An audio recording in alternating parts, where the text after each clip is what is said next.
Pemirsa, pasangan Teuku Wisnu dan Shireen Sungkar tengah menjadi sorotan netizen usai Wisnu mengunggah video isi kulkasnya yang terlihat berantakan dan kotor di Instagram story miliknya. Sontak saja netizen yang salfok dengan isi kulkas pasangan ini langsung mengkritik Wisnu dan Shireen lantaran keduanya dianggap tak mencerminkan sebagai selebriti yang harusnya higienis dan rapi. Sama Kak Wisnu mah emang ya itu mah diminimalisir ya. Aslinya mah lebih nggak jelas lagi kita hidupnya kayaknya berdua. Lebih lawak lagi Wisnu mah aslinya ya. Seru-seruan aja sih Mbak. Santai aja, namanya masukan kritikan membangun nggak ada masalah. Ya, usut punya usut, video tersebut memang sengaja dibuat Wisnu dan Shireen lantaran keduanya tengah menjadi brand ambasador untuk salah satu brand pembersih kulkas. Sih itu iklan dari tim iklan ya lah gitu, emang mereka kreatif banget sih, Masya Allah. Ya sih Kak, biasa aja sih sebenarnya, cuman poinnya berarti kan harus itu kan ada kritikan, ada masukan, saran dari orang lain. Kalau baik kenapa nggak dilakukan gitu kan? Dan ya saya sama istri menanggapi dengan baik saja sebenarnya. Ya kalau mau dinilai seperti itu ya udah. Ya, harusnya lebih bersih ya. Intinya jangan jadi banyak teman-teman yang bersih sih banyak. Dan ini langsung kita coba untuk rapikan lebih baik lah. Wisnu maupun Shireen memang enggan terlalu serius menanggapi kritikan netizen terkait kondisi kulkasnya. Apalagi usai diserbu netizen, Wisnu sempat meminta maaf dalam akun Instagramnya. Hehehe, tenang-tenang, semuanya masalah kayak gini harus dihadapi secara adem karena ini kulkas. Soalnya kalau panas jadinya hot kas. Lantas benarkah usai mendapat kritikan dari netizen, Wisnu dan Shireen berusaha untuk hidup lebih bersih dan rapi? Ya udahlah, intinya sih sebenarnya ya memang kan kadang-kadang nggak seindah apa yang dilihat juga gitu ya. Ya gitu. Tapi balik lagi itu bukan menjadi contoh yang baik lah ya. Artinya dari kami sendiri berarti harus lebih rapi, harus lebih bersih karena bagaimanapun juga kehigienisan juga itu dijaga juga di situ. Artinya ya manusia nggak ada yang sempurna. Pasti ada kurang-kurang ada juga lah. Tapi dari kekurangan tersebut ketika ada kritikan, masukan ya kita perbaiki.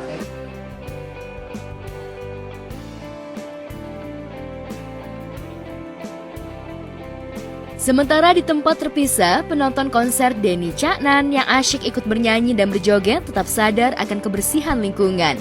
Sekelompok pemuda penonton konser berinisiatif membantu ibu petugas kebersihan konser dengan mengumpulkan sampah yang didominasi botol plastik dan dimasukkannya ke dalam karung.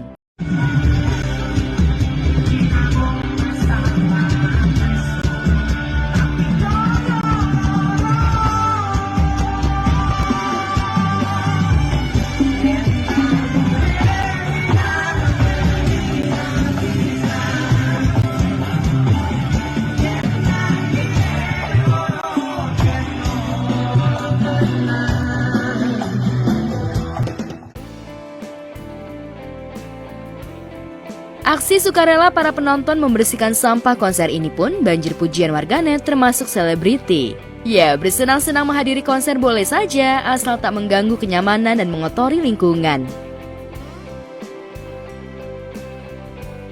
Video yang satu ini aku sangat bangga sekali bagi para pemuda-pemudi plus 62 yang melaksanakan event dan pekerjaan yang mulia ini. Nah gitu dong, sebagai generasi muda bangsa yang berkualitas, tunjukkan kinerja kalian dengan melakukan hal-hal yang positif. Nah salah satu kegiatan positif adalah seperti ini nih. Selain kalian lagi mendengarkan konser, kalian juga ternyata peduli dengan lingkungan. Nah kapan lagi kita melakukan kegiatan ini? Satu, ini bisa dijadikan contoh yang baik dan juga wah, kayaknya tuh kalau semua pemuda Indonesia seperti ini bakalan kayaknya negara kita ini bersih ya. Wah, menurut saya sih aksi para pemuda ini luar biasa banget ya dan patut dicontoh buat siapapun gitu. Apalagi ini kan mereka lagi happy-happy ya, lagi nonton acara konser terus bantuin ibu-ibu yang lagi mengutin sampah gitu. Mereka mau loh bantuin ibu-ibu itu mengutin sampah gitu.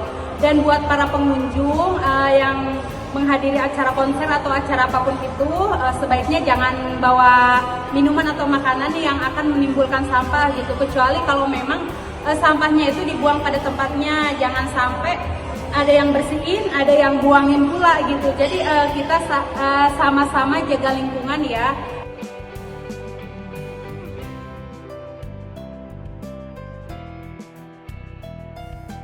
Di tempat berbeda, lama tak bertemu pasca sinetron mereka usai, rupanya membuat para pemain ikatan cinta seperti Amanda Manopo, Chika Waude, Glenn Kacisara, serta Natasha Dewanti ingin melepas rindu dan mereka memilih untuk temu kangen dengan menjalani perawatan kecantikan di salah satu klinik kecantikan di kawasan Jakarta Barat. Lama tak bertemu, mereka pun terlihat menikmati momen kebersamaan mereka. Lantas perawatan apa saja yang mereka jalani? Ini perawatannya nggak buka anestesi, cuma dikasih oil gitu doang. Ya untuk penghantar ya dok ya namanya ya, iya buat panas supaya nggak panas juga. Terus ini masih pakai yang apa namanya? Bantu lemaknya. Nah ini buat bantu lemaknya, buat membakari lemaknya di bagian ini supaya ada belencit juga, supaya terlihat virusnya. Aku ini nih, ini kan agak capek, bukan agak capek sih emang capek ya. Kali ini berapa kali untuk perawatan ini biar terlihat hasil? Nanti kalau misalnya udah dicapai yang udah bagus nih gitu, nah boleh diulangi lagi 8 bulan sekali kan? Penting sekali banget ya, karena bertambahnya usia seperti ibu sebelah saya. Terima kasih. Ya, pasti kan membutuhkan banyak treatment, terus ada beberapa orang yang nggak berani dimasukin jarum karena kan beberapa treatment kayak salmon gitu-gitu ya, ada kan dimasukin jarum itu kan takut. Ya, sebagai public figure, mereka memang harus menjaga kecantikan dan penampilan agar tetap terlihat mempesona saat tampil di hadapan publik. Tak heran mereka selalu menyempatkan untuk menjalani perawatan. Di antara pemain yang lain, Amanda lah yang memang rutin menjalani perawatan meski penampilan Amanda kini sudah jauh berbeda dan lebih terlihat cantik. Lantas benarkah Amanda sempat merasa insecure dengan penampilannya yang sekarang? Yang paling jarang ya, sama banget lagi. Tapi sebulan sekali sih. Sebulan sekali karena memang perlu banget perawatan buat wajah kita. Apalagi kita tampil di layar kaca ya, di depan kamera ya, harus memberikan yang terbaik juga. Mama berapa ya? Mama sebulan? Mama berapa? Kita Iya rata-rata sebulan sekali, rata-rata sebulan sekali. lah. Semua perempuan pasti kan pernah lah skin barrier rusak karena kebanyakan kepakean skincare, coba ini, coba itu, beruntusan. Terus habis itu ada perempuan kita pasti mengalami ada PMS, bikin jerawat segala macem. Nah kan kadang-kadang itu yang bikin keganggu, apalagi kalau kita lagi syuting kan. Tila kan yang dijual kan muka, apalagi mau dijual kan. Jadi ya pasti ada merasa insecure lah kalau misalkan kamu nggak kenapa-napa. Jadi kalau misalkan ada selang waktu yang lumayan banyak, pasti langsung datang ke sini untuk melakukan treatment gitu. Tanya aja saya untuk masalah nominal gitu sensitif banget kayaknya ya. Jadi ya udah ada lagi. Mungkin kalau treatmentnya ini khusus kali ya, iya. khusus untuk perawatan sendiri kalian ada budget khusus pasti ya ada lah. Tapi nggak perlu harus kita sebutin berapa. Nanti tagline-nya budget ini yang dikeluarkan sama artis tersebut. Jadi enak ya kan.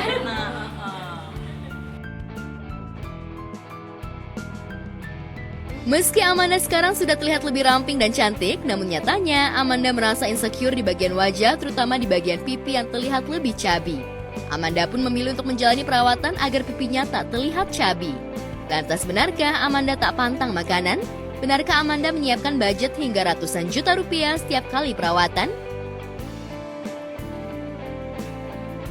Masih muda sih, cuma memang permasalahan saya mungkin dan permasalahan banyak wanita di luar sana tuh paling insecure kalau misalkan pipinya cabi, dan saya tuh tipe pipinya tuh cabi.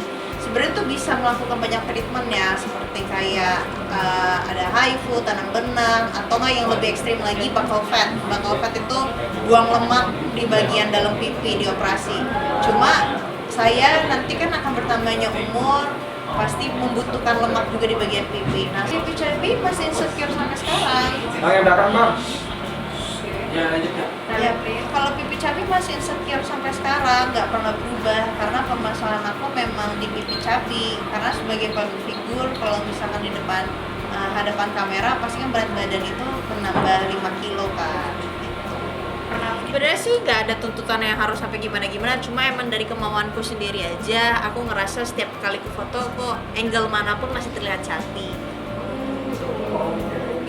Sih belum ada budgetnya, jadi kita sini-sini aja dulu, kan produknya juga dari luar negeri semua.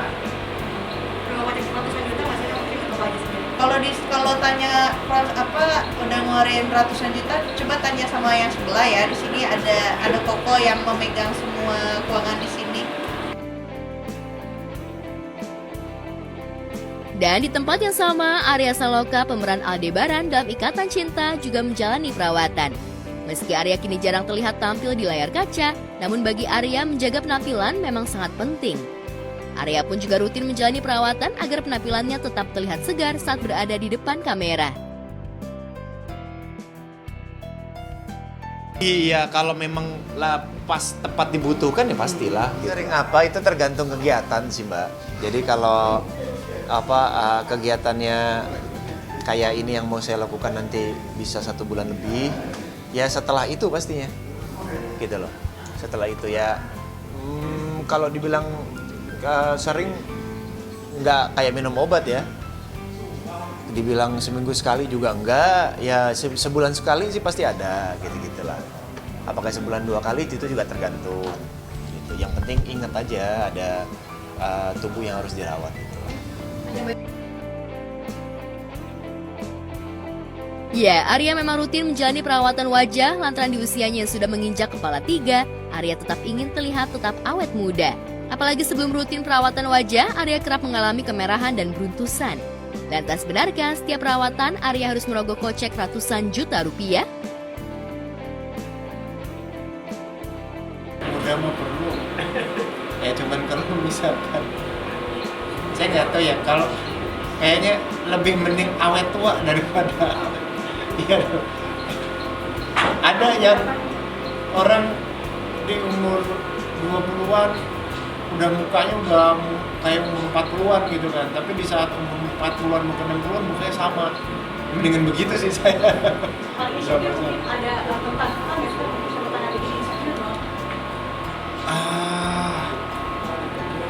Kerutan yang bikin insecure ya, saya justru sebetulnya kerutan itu membuat lebih laki ya, kalau menurut saya ya sebetulnya ya gitu.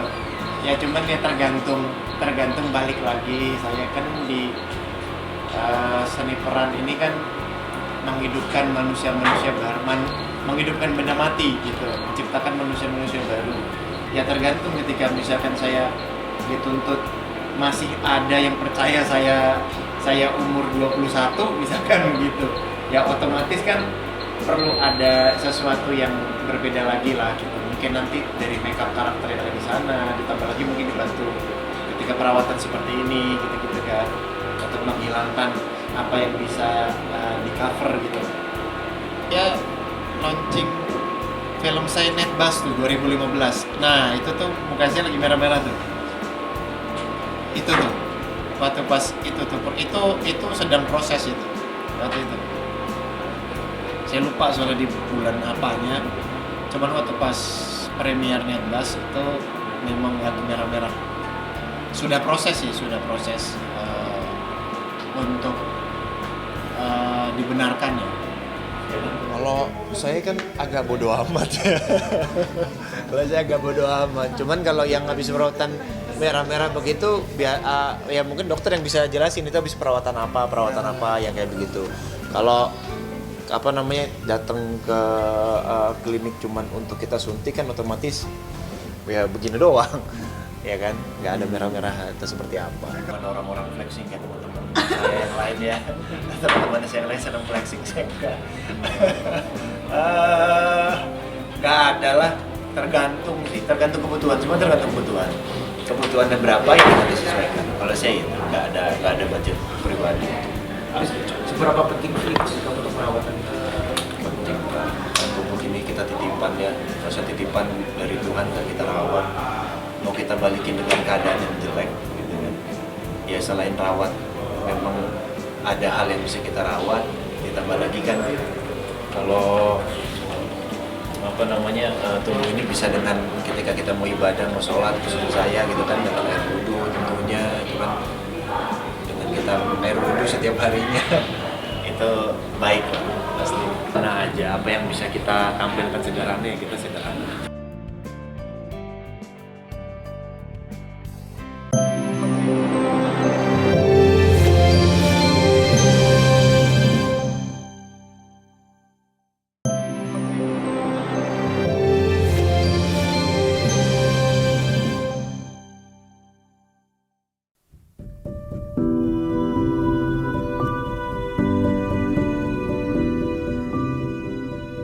Pemirsa, setelah penantian panjang, istri Denny Sumargo, Olivia Alan, akhirnya berhasil hamil calon anak pertamanya. Dan kini usia kandungan Olivia sudah masuk minggu ke-33 atau 8 bulan usia kandungan. Perasaan bahagia tentu saja menyelimuti mereka berdua. Ditemui secara eksklusif oleh tim Gospot, usai melakukan pemeriksaan ke dokter kandungan, Denny Sumargo dan Olivia banyak mengucapkan syukur atas kehamilan istrinya yang sekarang ini. Aman sih, dibandingkan dulu ya, aman, semuanya oke. Posisi kepala, posisi badan, organ-organ, so far sih aman. Doakan sih sampai lahiran anaknya sehat semua, badannya juga lengkap dan lain-lain sih. Diungkapkan keduanya, kondisi janin yang dikandung Olivia saat ini dalam kondisi sehat, posisi kepala bayi pun dalam posisi normal dan aman. Dari hasil pemeriksaan dokter, berat bayi naik 400 ons dari 1,8 kg menjadi 2,2 kg. Jika tidak ada halangan, diperkirakan Olivia akan melahirkan anak pertamanya pada pertengahan atau akhir bulan Juli mendatang. Lantas benarkah Olive memilih melahirkan secara sesar ketimbang normal? Berat tuh naik dari 1,8 naik 400 ons ya, jadi 2,2 kilo. Usia 33 minggu hampir 8 bulanan lah. HPL-nya mungkin kita putuskan di minggu ke-35 lah. 35. 38 ya. 38-an. Tahu ya, kita juga masih ngikutin jadwal dokter. Soalnya dokternya nih juga mau libur dia. Takutnya nanti pas dia libur nggak ada dokter yang handle ini dari awal kan. Jadi 38 ya, minggu ke-38 ya, 38 sih, mungkin di Juli lah, Juli tengah lah. Belum tahu, nanti putuskannya mendekati hari H sih.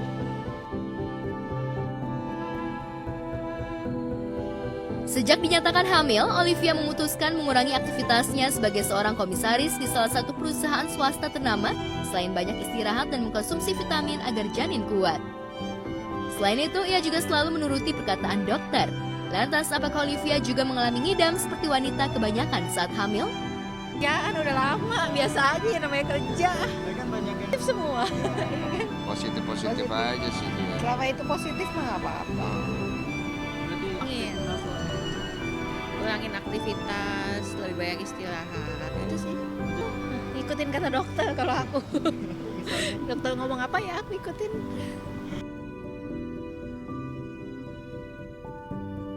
Jelang kelahiran anak pertamanya itu, Densu memberikan surprise baby shower untuk istri tercintanya bertepatan dengan ulang tahun Olivia ke-38 pada 9 Juni 2024 lalu. Lantas seperti apa perasaan Olivia Alan mendapat kejutan dari suami di saat-saat menanti kelahiran anak pertamanya itu?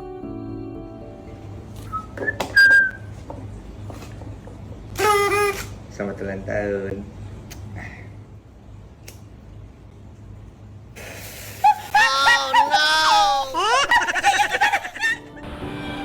Kado ulang tahun kemarin. Petasan kan? Ada wish nggak di ulang tahun kemarin? Oh iya, yang penting lancar aja lahir-lahir nanti. Iya. Bayinya sehat. Udah itu aja jangan banyak.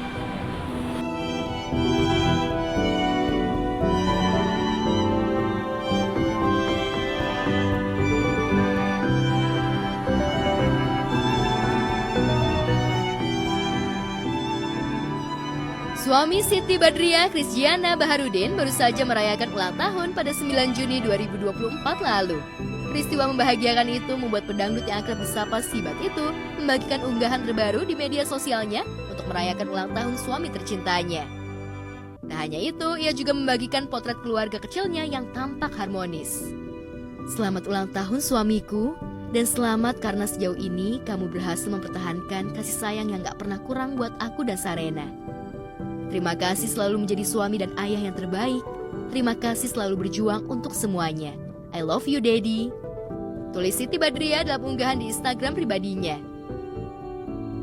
Dalam foto yang diunggah, tampak Sibat Christiana dan putrinya Sarena Zenata Baharudin bergantian memegang kamera untuk memotret keluarga kecil mereka.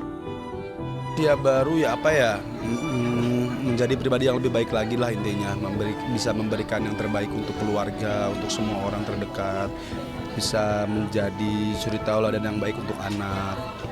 Itu aja sih. Iya, dapat kue, dapat kado. Dikasih kado jam. Enggak, dikasih aja tiba-tiba.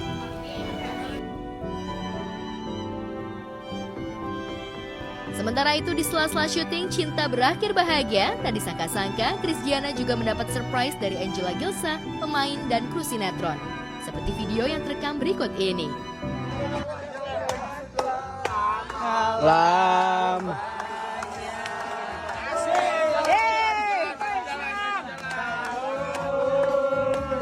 Selamat ulang tahun. Selamat ulang tahun. Selamat ulang tahun. Selamat ulang tahun. Selamat ulang tahun. Selamat ulang tahun. Kapan tiupnya?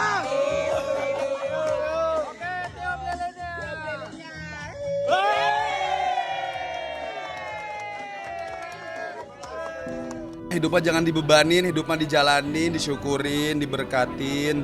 Mudah-mudahan berdoa dikasih yang terbaik, menjadi lebih bisa memilih dan memilah apa yang harus dilakukan, apa yang harus dikerjakan.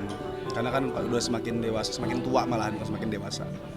Nggak ada. Ya targetnya sih pengen sukses ya, pengen sukses dunia akhirat, yang mudah-mudahan bisa tercapai. Kebahagiaan Christiana dan para pemain dan kru sinetron Cinta Berakhir Bahagia tidak hanya sampai di situ saja. Sinetron yang mereka bintangi yang tayang di layar RCTI telah memasuki episode ke-100 penayangan. Para pemain dan kru merayakan pencapaian mereka dengan menggelar syukuran. Dalam acara tersebut, para pemain dan kru melakukan potong tumpeng dan memberikan santunan kepada anak yatim sebagai bentuk syukur. Tak lupa mereka juga berdoa bersama untuk kelancaran perjalanan sinetron yang mereka bintangi. Lantas seperti apa perasaan para pemain bisa berakting di sinetron yang memperoleh pencapaian rating dan share yang tinggi di setiap penayangannya? Happy dan gak nyangka sih bisa nyampe 100 akhirnya. Apalagi setelah dipindahin ke sini, itu kita deg-degan banget, takutnya ada perubahan lah apa segala macam. Tapi ternyata di tayangan semuanya semakin bagus, cerita semakin bagus, set semakin bagus, background semakin bagus, semua lightingnya. Jadi ya alhamdulillah sih. Sebenarnya awalnya kita kan naik pelan-pelan dari rating 9, kita pelan-pelan semoga tetap menjadi gacuan RCTI. Itu sih yang kita ingin sebenarnya. Aku sendiri bangga sih ya dengan apa yang sudah kita capai selama ini dari episode awal. Nggak nyangka juga bisa sampai sekarang, tapi sebenarnya nyangka sih karena kita semua mengerjakannya dengan sepenuh hati. Kita semua total ngerjainnya. Ya harapan kita semoga tontonan kita menjadi tuntunan lah untuk semuanya. Ya alhamdulillah berarti bersyukur karena kita semua di sini sama-sama kerja keras, mengerjakan dengan sepenuh hati. Kesan krunya benar-benar luar biasa, udah jadi keluarga kedua di sini. Makanya kita sangat-sangat nyaman berada di sini. Karena rasa nyaman itu jadi kita bisa bekerja dengan enak, dengan nyaman juga, pokoknya dengan sepenuh hati juga.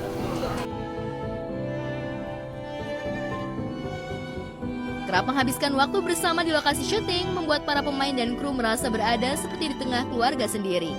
Suami Siti Badriah dan Angela Gilsa dan pemain yang lain juga merasakan hal yang sama. bahkan terjadi chemistry di antara mereka. Terjalin hikmat dan kekeluargaan.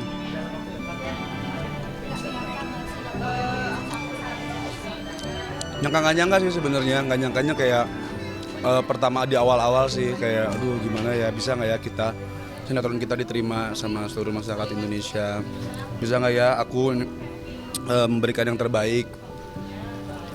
Terus nyangkanya karena setelah sampai 100 ini kita memberikan acting yang benar-benar total, kita memberikan yang terbaik buat semuanya, makanya nggak nyangka bisa mendapatkan sampai 100. Itu juga kayak oke kok kita semua benar-benar pantas untuk mendapatkannya, karena kita memberikan dengan sepenuh hati.